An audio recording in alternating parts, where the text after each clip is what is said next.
Iku dan apa ada kan? Iya lah kak, rotasi ala keidian yang dari HP-nya mana? ala. Mana?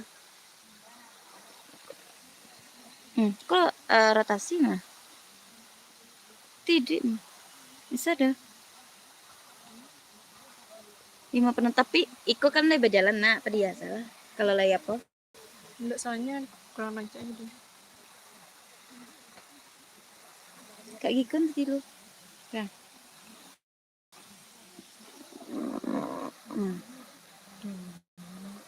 Halo. Clear aja lah. Mengucapkan hai. Clear aja lah, apa tuh? Keluar. Halo Kak Anggriati, Anggriata.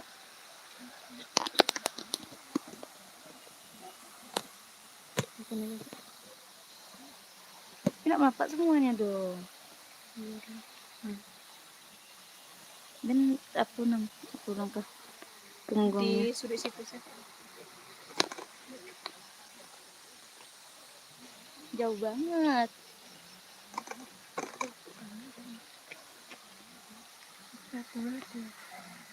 Lapang balik. Halo, assalamualaikum semuanya. Hari ini kita bersama donatur pergi tafakur alam ke Malibo Anai di Padang Panjang, Sumatera Barat. Bersama Ustadz Anwar dari Bogor dan santri kita dari Pondok Pesantren Perkampungan Minangkabau yang menikmati keindahan alam yang ada di Malibo Anai.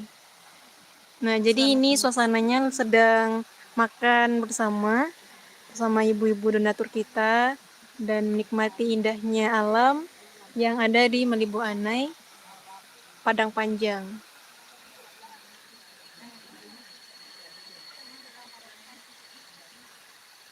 Halo semuanya, saya hai dulu dong. Ibu aku dan ibuku kayaknya ketemu. Kacang sudah nampak.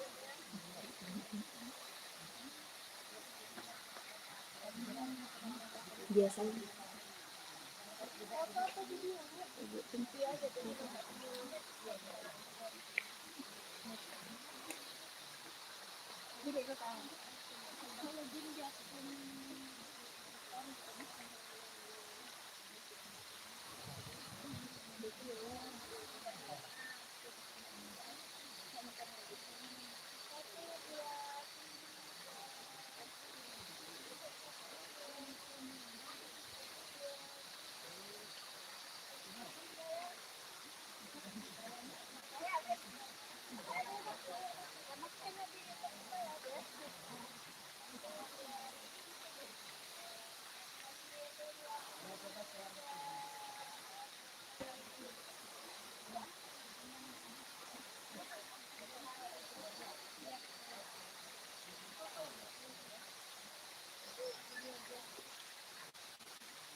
Yang ambil video pendek kena itu yang lab kena. Iya. Nanti kalau bisa latarnya tuh satu.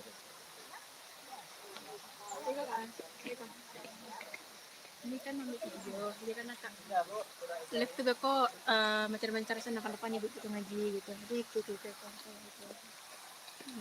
Kayak sedih kok pendek aja. Setiap baca Quran minta kepada Allah petunjuk dan penyembuh. Karena Quran itu petunjuk dan penyembuh. HP dan itu Sudah saya contohkan orang pernikahan rumah tangga 5 tahun tinggal menunggu hari Senin. Stand break. Dalam 3 hari bisa seperti orang baru kenal kembali. Nah itu adalah hati sama dengan yang tadi malam itu tahajud itu 11 tahun bisa. Dengan izin Allah, suaminya disuruh ngaji minta sama Allah petunjuk penyembuh. Tadi malam datang dalam kondisi sudah bersatu kembali dan sepertinya kapan permasalahan yang sulit diselesaikan kok tiba-tiba begitu mudahnya. Itu Allah yang membukakan jalan. Surat Ibrahim surat ke-14 ayat yang ke-35 37 ada di halaman 260. Ya, itu bacaan saya. A'udzu billahi minasyaitonir rajim. أعوذ بالله من الشيطان الرجيم Bismillahirrahmanirrahim. بسم الله الرحمن الرحيم وإذ قال إبراهيم رب اجعل هذا البلد آمنا وإذ قال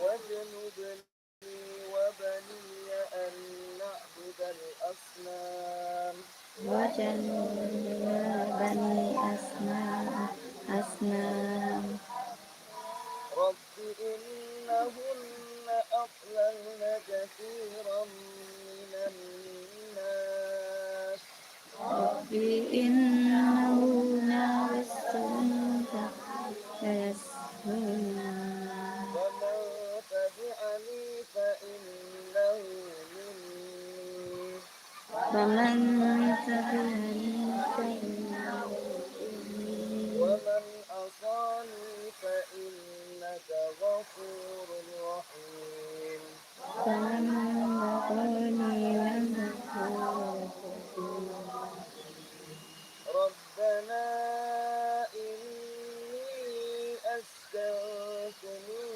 ذريتي بواد غير ذي زرع عند بيتك المحرم ربنا إني أسألني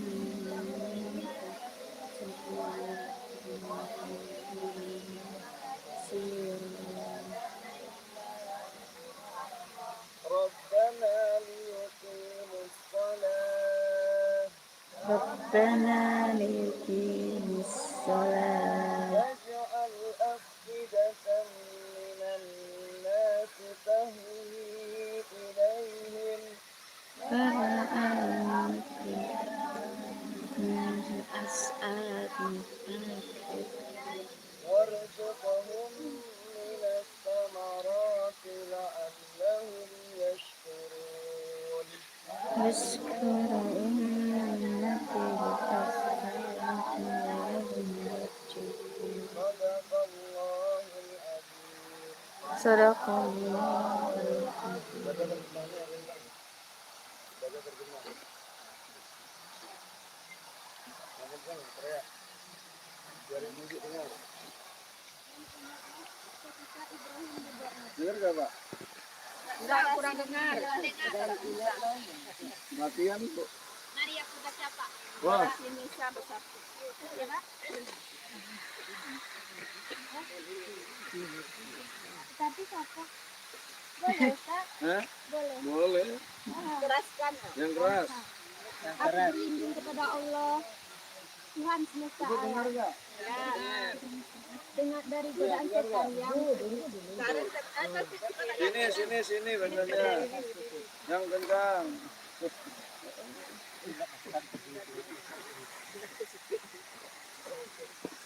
Suaranya minimalis. Ya. ada kamera Ustaz. Iya, menghadap saya. Aku berlindung kepada Allah. Aku berlindung kepada Allah. Aku berlindung kepada Allah dari godaan setan yang terkutuk. Dengan nama Allah yang Maha Pengasih lagi Maha Penyayang. Dan ingatlah ketika Ibrahim berdoa, ya Tuhan, jadikanlah negeri ini Mekah, negeri yang aman, dan jauhkanlah aku berserta anak cucuku agar tidak menyembah berhala. Ya Tuhanku, berhala-berhala itu telah menyesatkan banyak dari manusia. Barang siapa mengikutiku, maka orang itu termasuk golonganku. Dan barang siapa menderhakaiku, maka engkau Maha Pengampun, Maha Penyayang.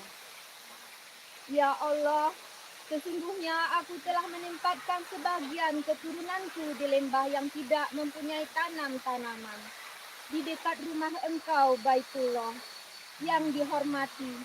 Ya Allah, yang demikian itu agar mereka melaksanakan sholat, maka jadikanlah hati sebagian manusia cenderung kepada mereka, dan berikanlah mereka rezeki dari buah-buahan, mudah-mudahan mereka bersyukur.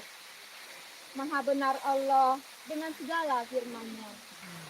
Kalau hari ini ibu-ibu sekalian berada di tempat yang banyak pohonnya, di puncak Aneh ini, maka tadi yang dibicarakan tempat yang tidak ada pohon. Tidak ada pohon berarti tidak ada air. Tidak ada air berarti tidak ada kehidupan. Berarti apa? Tempat itu tidak menjanjikan. Tapi sekarang kita berada di tempat yang airnya banyak, pohonnya juga banyak. Tapi kalau tidak ibadah, nggak ada manfaatnya. Tapi kalau tidak zikir, nggak ada manfaatnya. Kenapa? Semua kenikmatan yang Allah titipkan dan tidak membuat kita dekat dengan Allah, nggak ada manfaatnya. Maka pastikan hari-hari kita diisi dengan ibadah dan zikrullah. Kenapa? Karena ini akan membuat hidup kita penuh dengan kebahagiaan. Banyak orang nyari ketenangan, nyari di tempat yang tinggi, di tempat yang banyak air, di tempat yang banyak pohon. Tenangnya sementara. Karena tenangnya itu faktornya alam. Sedangkan orang yang tenang di hati, mau di mana saja dia tenang. Maka kemudian Allah memberikan contoh yang sangat luar biasa kepada kita semua dari keluarga Ibrahim. Ibrahim pertama di Palestina, asalnya di Mesopotamia, sebelumnya di Mesir. Dari Mesopotamia, Babylon atau Irak Selatan, pindah ke Palestina, pindah ke Mesir, balik ke Palestina, dan ini semua tempat subur semua sampai sekarang. Pindah kemana? Ke Mekah. Kenapa? Perintah Allah. Nah, ketika pindah ke Mekah disebutkan tidak ada pohon, tidak ada orang. Mereka orang yang pertama kali sampai ke tempat tersebut. Namanya padang batu zero potensi ekonomi. Jadi ayat ini mengajarkan kepada kita, dimanapun kita berada, yang secara potensi kehidupan gak ada, kalau kita ikut perintah Allah, ikut petunjuk Allah, maka tempat itu akan barokah. Apa itu tempat yang barokah? Tempat yang barokah adalah tempat yang secara potensi ekonomi nggak ada, tapi banyak orang ibadah, kemudian kenikmatannya melimpah. Dan itu bisa dinikmati sampai hari ini, dan kita tidak pernah mendengar Mekah kekurangan beras, Mekah kekurangan buah, Mekah kekurangan air. Kalau Sumatera Barat itu pernah nggak kekurangan air? Pernah nggak kekurangan air? Kemarin saya kecanduan kekurangan air. itu adalah di kaki gunung, pohonnya banyak, mata airnya banyak, tapi airnya untuk mandi saja beli. Mau ke masjid aja nggak ada air, harus beli. Padahal itu pohonnya banyak. Canduang. Eh? Nah itu saya bilang tadi. Tempat yang banyak pohon tapi nggak dapat air, sampai tanah semuanya pecah. Orang nggak bisa tanam. Sampai orang harus Nah, subhanallah. Nah, apa yang kita ingin bahas? Yang kita ingin bahas adalah setelah Ibrahim sampai di sana bersama keluarga, apa yang dilakukan? Pertama, mengokohkan iman, mentauhidkan Allah, tidak menyekutukan Allah, ini yang paling penting.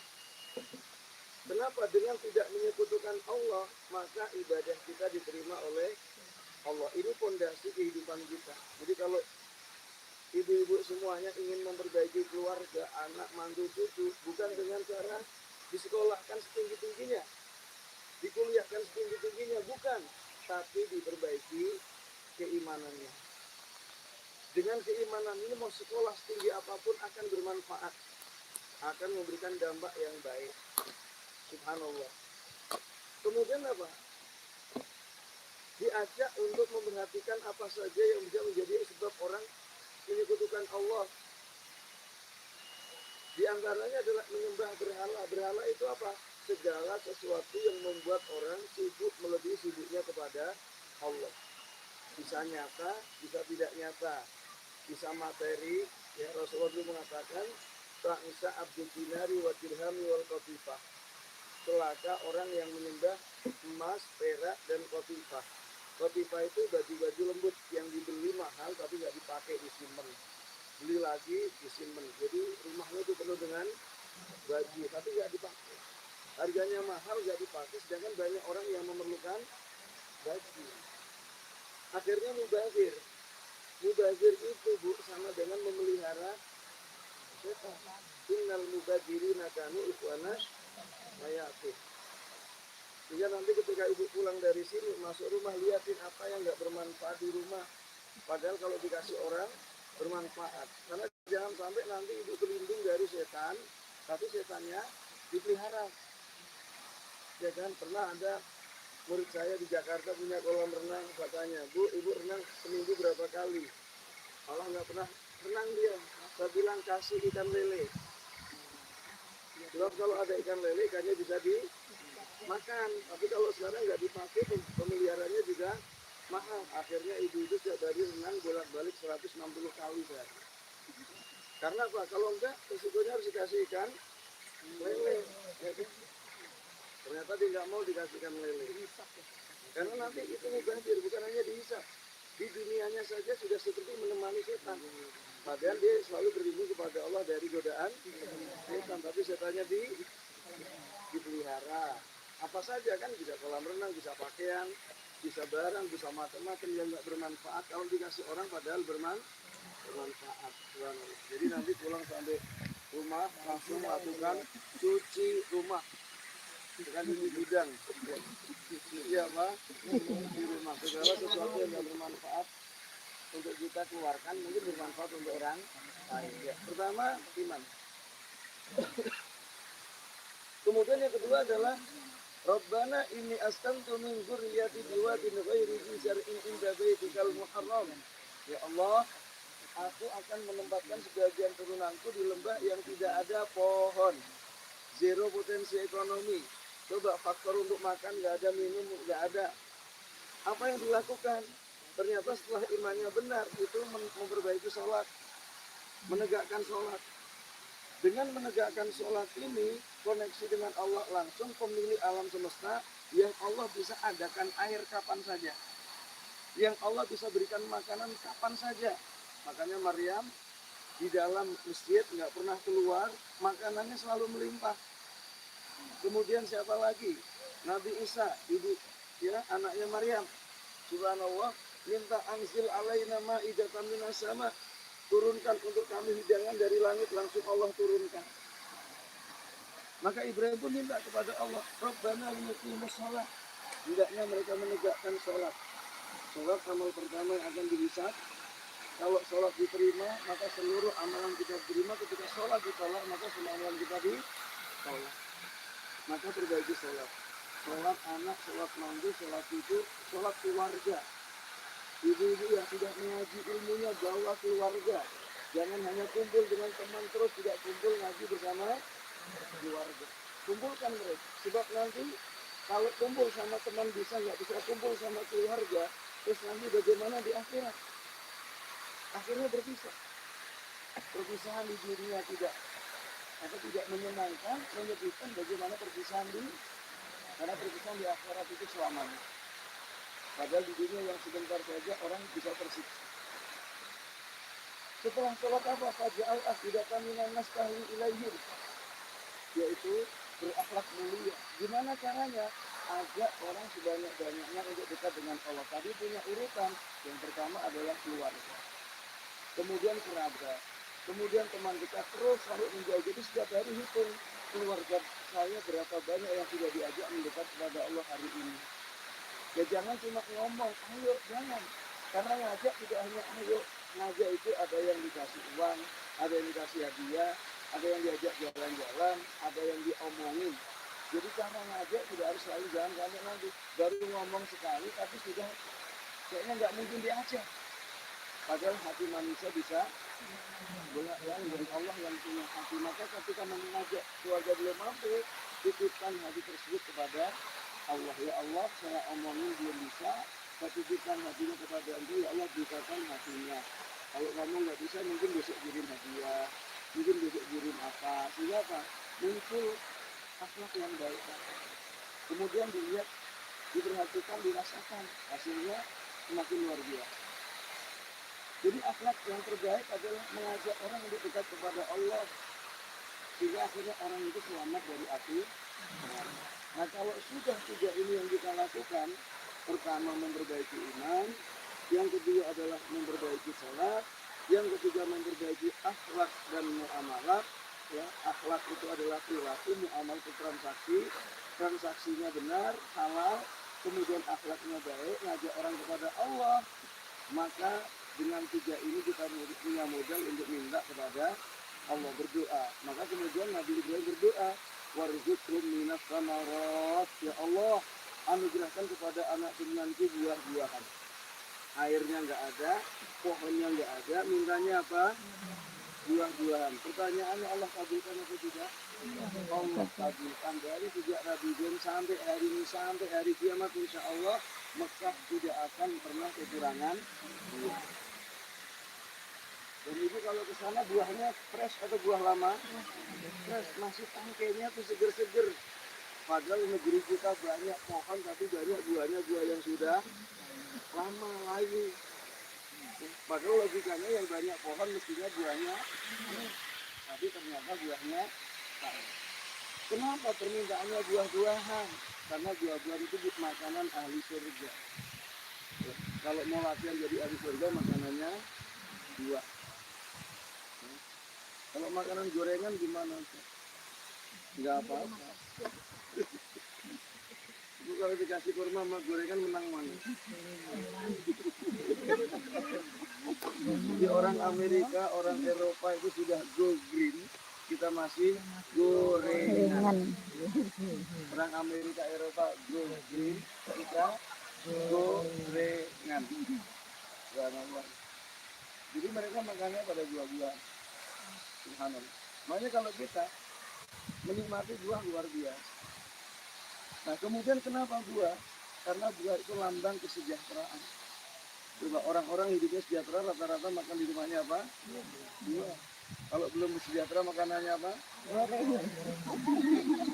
Ubi, darah ubi. Bener nggak Bu? Iya. Coba Ibu ketemu dengan kunjungan yang VIP, rata-rata sajiannya apa? Ketika Ibu pengen badannya sehat harus makan apa? Buah. Buah. Warzuqhum minas samarat. Nah, Permintaannya langsung di tempat yang tidak ada pohon, tidak ada buah, tidak ada air, tapi mintanya kesejahteraan. Allah kasih tidak? Allah kasih. Tapi kemudian apa permintaannya terakhir? Wa Allahum yashkurun, supaya mereka tetap bersyukur. Kenapa syukur? Syukur itu menjaga keberlangsungannya nikmat. Jadi ketika ibu mendapatkan kenikmatan, ibu syukur. Syukur itu apa? Semua sarana yang Allah berikan digunakan untuk menjalankan perintah Allah, menjauhi segala larangan. Itu Allah tambah terus, Bu. Ya, ibu tadinya nggak punya motor. Ibu ke pengajiannya rajin. Dia baca Qurannya rajin. Tadinya nggak punya mobil, tiba-tiba punya mobil. Dia ajak teman-temannya untuk ke pengajian. Jadi gunakan untuk ngumpulin keluarga supaya ngaji. Ya. Karena kadang-kadang ada orang setelah punya mobil itu jarang ngaji, Bu. Perginya jauh-jauh, telat ke pengajian. Jadi begitu pengajian ternyata udah baca doa kafaratul majlis. Itu masuk loh, udah selesai. Iya, wah telat aku padahal punya mobil. Makanya ibu kalau punya kenikmatan, gunakan pertama untuk mendekatkan keluarga kepada Allah. Maka kenikmatan akan dijaga oleh Allah dan dikasih terus sampai surganya Allah. Nah, apa pelajaran yang bisa diambil dari kisah ini? Pertama, banyak orang takut dengan materi dan rezeki, padahal pemiliknya adalah Allah. Nah, mestinya kalau dia mendekatkan kepada Allah, Allah kasih apa saja, padahal secara potensi alam tidak mungkin. Secara potensi alam tidak mungkin. Maka kalau ibu pengen rumah itu berkah dengan kenikmatan, pertama, kokohkan iman. Kedua, perbaiki sholat, karena semua sholat itu paling utama di rumah, kecuali sholat 5 waktu bagi laki-laki. Yang wajib di masjid yang paling utama di sini adalah sholat 5 waktu berjamaah. Tapi selebihnya sunnah-sunnah itu kalau bisa kerjakan di rumah supaya rumahnya barokah. Yang ketiga adalah perbaikan akhlak dan muamalah. Ajak orang sebanyak-banyaknya untuk dekat kepada. Selebihnya baca Quran, zikrullah, sholawat, munajat. Kalau itu dilakukan, maka rumah ibu yang nggak punya sawah berasnya melimpah, yang tidak punya pohon buahnya melimpah, yang tidak punya mata air, airnya melimpah. Subhanallah. Ini boleh diadakan, coba. Saya membuat di rumah saya orang pada mengaji, dengan izin Allah terus semua fasilitas bertambah, kenikmatan bertambah, tidak kurang. Terus bertambah, yang ikut menikmati bertambah, yang ikut taat bertambah, yang ikut ibadah juga bertambah. Jadi ketika ibu ketemu teman itu ujungnya apa? Ujungnya ibadahnya semangat atau tidak? Kalau tidak, pindah teman, pindah lingkungan. Saya mau kemana saja, itu saja baca Quran. Kita jalan-jalan ke sini. Kenapa? Kalau kita berada di tempat yang indah, kemudian hati kita tidak indah, maka jadi masalah. Orang kadang-kadang ke tempat rekreasi, tempatnya indah, tapi karena juga gak zikir, pulangnya pasti lelah. Nah, setelah lelah, kadang sholatnya terlambat, betul tidak? Akhirnya Allah mulai kasih masalah dengan pasangannya, dengan anaknya, dengan mantunya, dengan rezekinya. Jadi ada pasti kekurangan terus hatinya. Ada pasti tidak pernah tenang, ada pasti selalu bisa. Nah, itu sudah siksa-siksaan dunia. Dari dengan siksaan itu dia tidak akan tenang. Subhanallah. Maka ini namanya untuk kita semua untuk sama-sama kita akan tafakur alam, mendekatkan diri kepada Allah Subhanahu wa Ta'ala. Jadi begitu sampai rumah, semangat lagi untuk mengaji. Subhanallah. Kemarin ada kunjungan ke rumah saya dari Lubuk Linggau. Satu mobil, pajak sholat tahajud di rumah saya. Pulangnya tiap hari bisa bacakan 5 juz sampai 10 juz. Padahal kerja sebagai kepala sekolah muslim SMA. Kenapa? Karena sekarang dia bisa meluangkan waktu. Gak ada waktu untuk bengong dan bingung. Karena waktu bengong dan bingung itu mubazir. Kalau mubazir temennya, jadi jangan sampai menemui. Karena orang kalau temen setan kita, ya kesetanan. Ya, maka yuk mulai kita pakai misalnya materi yang singkat ini, mudah-mudahan juga untuk kita semua. Jadi nanti kalau sekarang kita jalan bareng-bareng dengan teman-teman, nanti kalau bisa keluarga ajak seperti ini, ya ajak jalan-jalan bersama. Kalau nggak bisa menyampaikan sendiri, ajak ustaz yang bisa. Ya, kemarin saya ke Bukit Tinggi itu bertujuh, Bu, ya. Ada ibu, bapak ibu dari suami istri, kemudian ada 2 ibu ikut, ya. Ini semua ibu-ibu anaknya di luar negeri, ya, yang dari Tanjuang anaknya di Brisbane sama di New Zealand. Dan kemudian yang dari Jakarta anaknya di Amerika, yang dari Bogor anaknya di Malaysia. Jadi mereka karena nggak ada anak-anak lagi, mereka kerjanya hanya ngaji. Itu sampai ibu-ibu itu udah usia 60 udah hafal 5 juz, 10 juz. Karena apa? Mumpung apa? Anak-anak nggak ada, maka mereka maksimal untuk mengaji, ketemu anak, ngajar-ngaji. Nah ini setelah lagi mereka berangkat semua ke luar negeri. Yang satu ke Amerika ngajarin anak cucunya di Amerika. Yang satu ke New Zealand ngajarin anak karena anaknya melahirkan. Mau dia sampai dia tinggal perusahaan dijual bu karena mau ngajarin anak. Sekarang perusahaannya hanya menguntungkan uang. Sedangkan anaknya ini kalau tidak diselamatkan mungkin akan dituntut di akhirat oleh Allah. Makanya sudah semestinya yuk yang punya fasilitas kita gunakan untuk apa? Untuk mendekatkan kita kepada Allah Subhanahu wa taala. Saya yakin rumah-rumah yang dibacakan Quran, yang ada munajat di dalamnya, ada selawat, ada istighfar, ya, ada kebaikan yang dilakukan, ada kenikmatan yang dibagi kepada orang-orang sekitar kita, itu akan terus melimpah keberkahannya. Itu saja yang bisa disampaikan. Silahkan kalau mau ada pertanyaan atau pertanyaan. Assalamualaikum warahmatullahi wabarakatuh.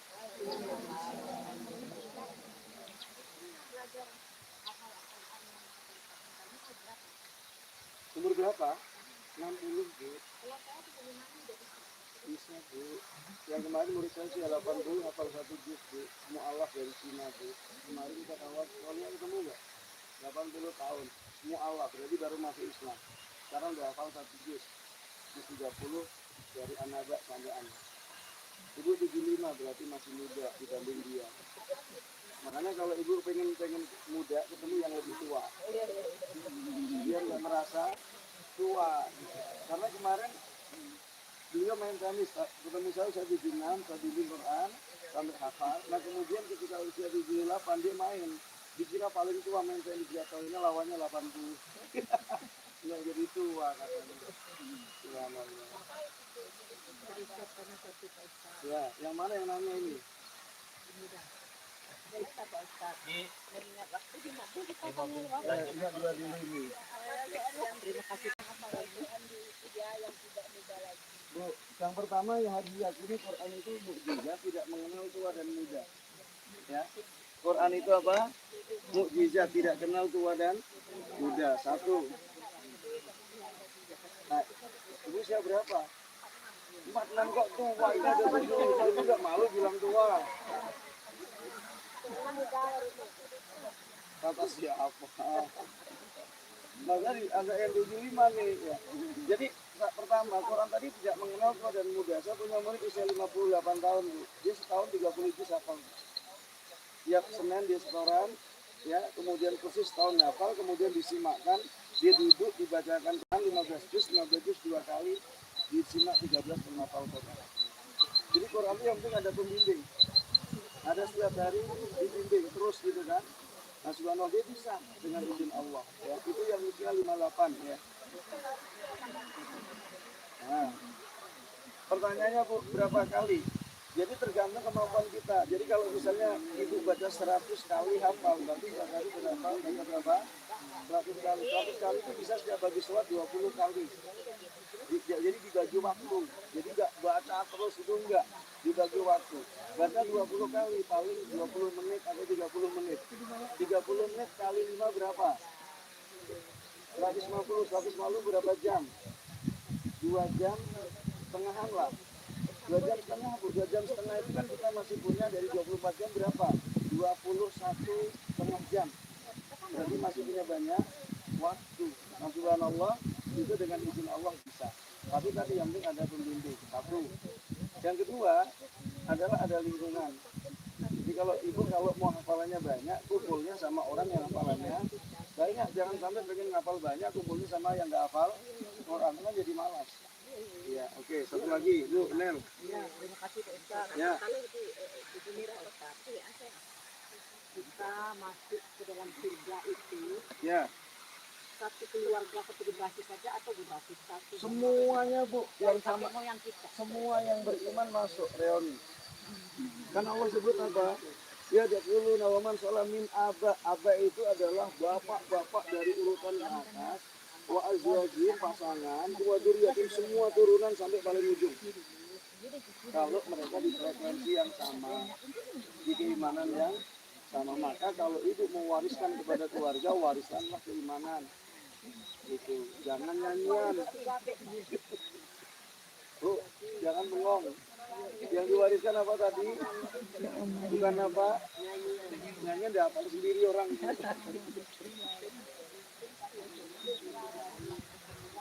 Belum tentu. Tapi makanya saya bilang harus berjuang di dunia, mumpung masih di dunia. Kayak kemarin contoh, ada orang tua usia 86 belum sholat. Anaknya kerja, suruh keluar dari kerjaan. Kamu sekarang selamatin bapak kamu gimana caranya sholat. Alhamdulillah bapaknya sholat, meninggal dunia. Cuma banyak orang yang ngajak tapi nggak serius. Ngajak tapi nggak sabar. Ngajak tapi ingin buru-buru, ya kan? Mestinya kita mengajak itu harus tenang, sabar, berdoa supaya apa?